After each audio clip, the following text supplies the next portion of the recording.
This week on the Running Report, a heated debate on the USATF Award nominees. Conference week for NCAA cross country is here. But first, let's talk about the World Athletics Athlete of the Year nominees.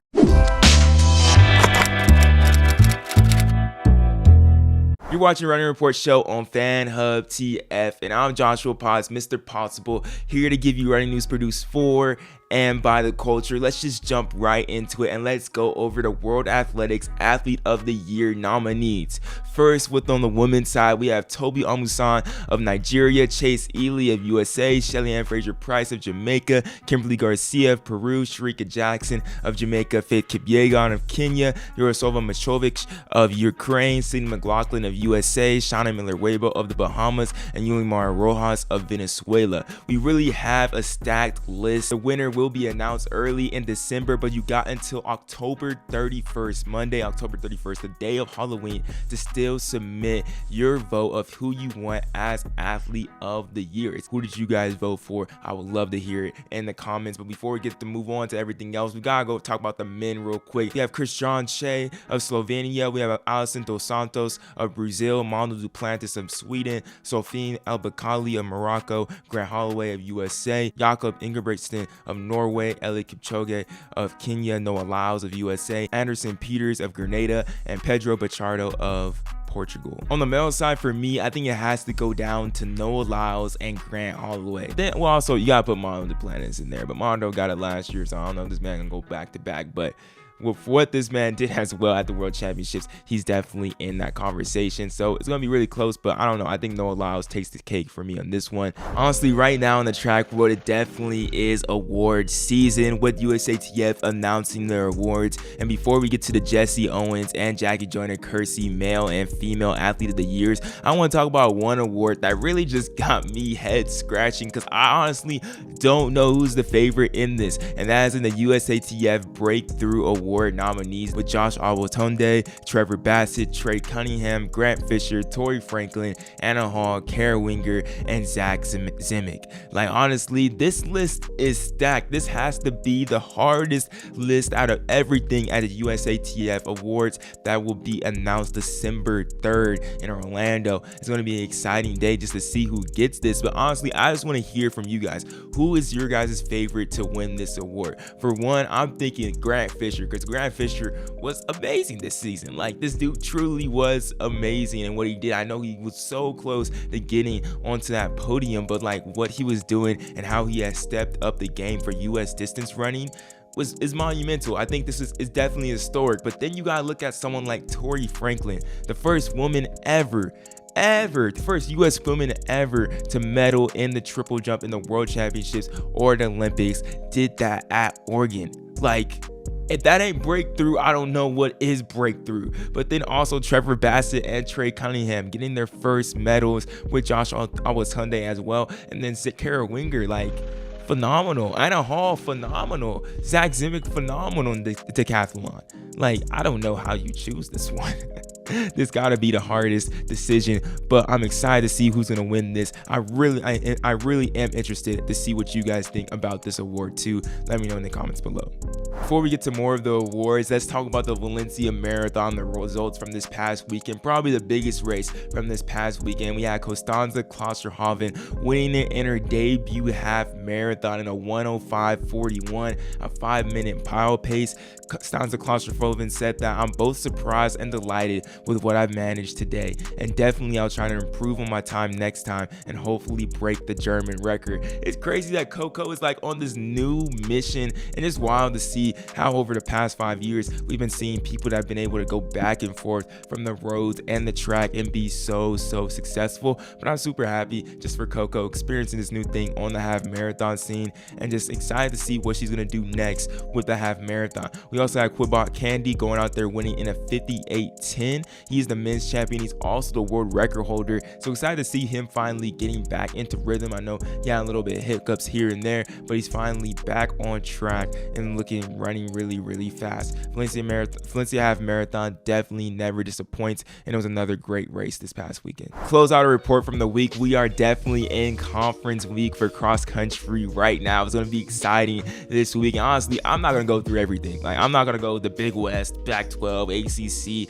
SEC, ACC. Like I ain't doing all that. That's gonna take up way too much time. But I want to take a deep dive into the Big West. That's a conference here on the West Coast. It's not a Power 5 school, but these teams are gunning for a Power 5 spot. And I want to specifically focus on the Cal State Fullerton men's team and how they're trying to get their first men's title this year at the USR course, a course that a lot of people know, especially on the West Coast, trying to get their first Big West Conference championship, compete at West Regionals, and then hopefully at NCAAs.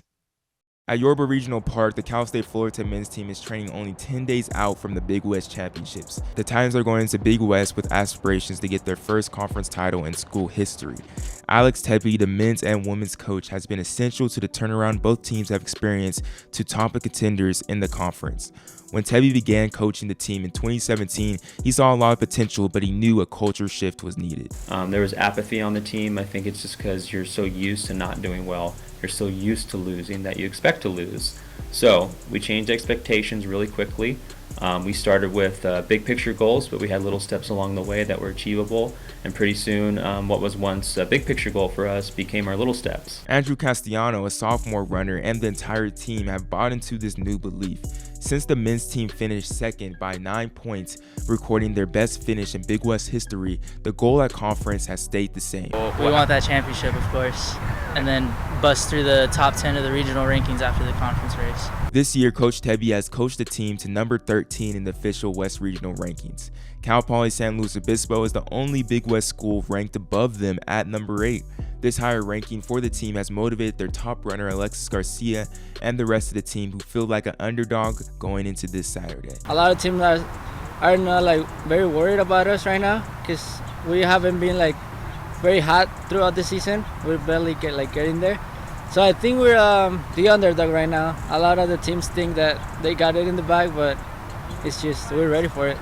Although Coach Tebby is dealing with one of his youngest and smallest teams, he says this is the deepest team he's ever had. Tebby's ultimate goal is to sweep all the awards this Saturday, and he's ready to do that as the underdog. We do have a habit as a team here of punching big schools in the mouth a little bit when they least expect it, and I think it can occur as well a week from now if the guys can get right in time. All of this will be going down October 29th at the UCR Agriculture course in Riverside, California. It's going to be tight to see how they do with the Big West. I think everybody should be logged into their ESPN Plus accounts to see all the conference action through the weekend. If that's Big West, that's ACC, if that's WCC, if that's Big Ten, that's Big Sky.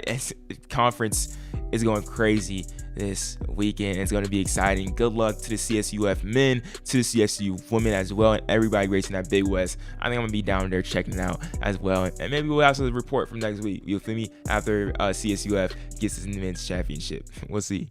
That's it for the running report, but let's dive deeper real quick. And joining me on the show, I got Dominique Smith of the Lactic Acid Podcast, also a big time contributor on Fan Hub TF. Join us to really break down and talk about the award season that we got going on. But we're looking real close at the USATF Male and Athlete Award nominees and seeing who Dom's top 3 really is. So first, Dom, let's start off with the Jackie Joyner-Kersee Award winners. Up for it, we got Sydney McLaughlin, Brooke Anderson, Athing Mo, Kara Winger, Emily Sisson, and Katie Najat. Dom, who's your top 3? First of all, let me say this, brother. This list for the men and women is hotter than fish grease at a family reunion in the summertime. So this was really, I just had to tell, man, you know how we do. But this one was tough because there's so many great ones. And I told you before the show. So I'm going to give you my top 3. All right. In no particular order until I have to obviously say the winner. I got Chase Ely. I got Sid. And then let me make sure that I get this right. Actually, no, I don't even need to double check the notes. I got Katie Najat for the women. That's who I'm going with, the Jackie Joyner-Kersee Female Athlete of the Year. Those are my top 3. Who you got? Hold on. That's a violation. Wait, this is a violation. I think Mo ain't in your top 3. That's a violation. I told you it was gonna shock you. Didn't I tell you it was gonna shock you? I agree. Sydney McLaughlin, Athing Mo. Actually, hold on. I understand. I think that's low key still a violation. I think she should be in the top 3. I think Mo, what she's done back to back, you feel me, back to back championships, doing what she did. But honestly, I think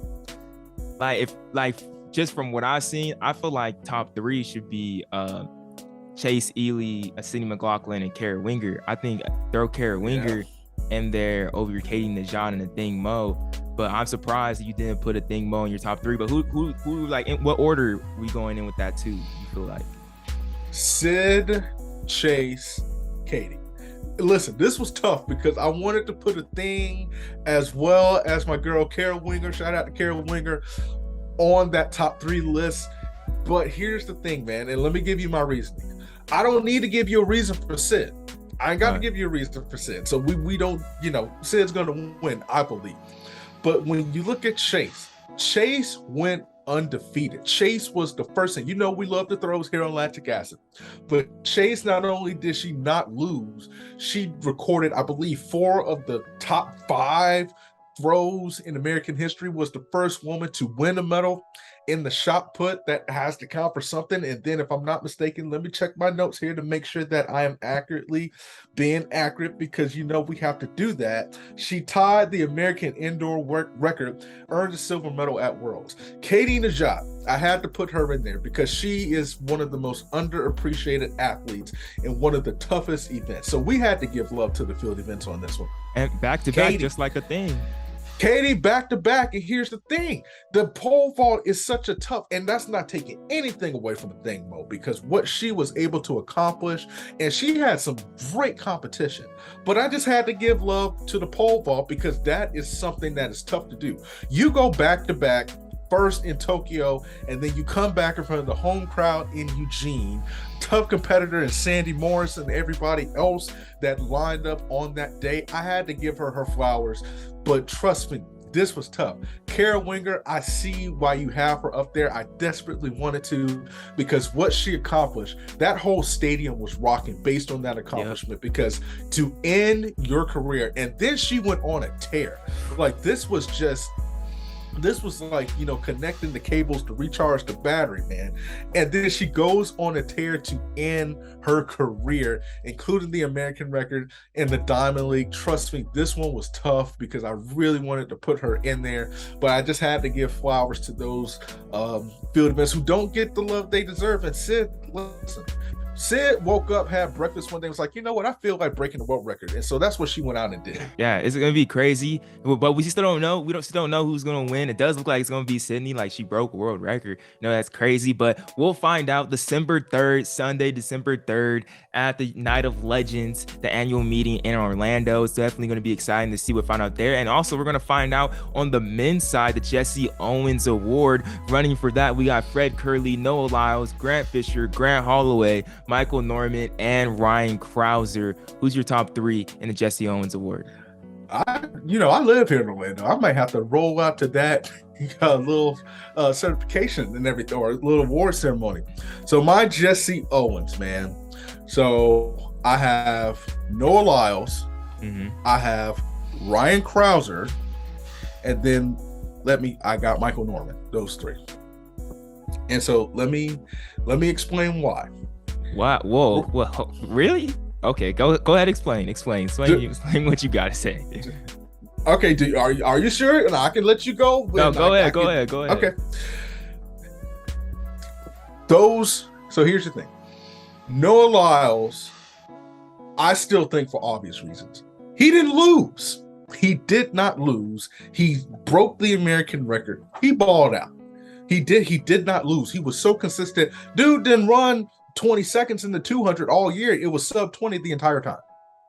So the fact that he was able to do that, win the gold medal in the 200, broke it down in Oregon. And listen, I don't care what nobody says.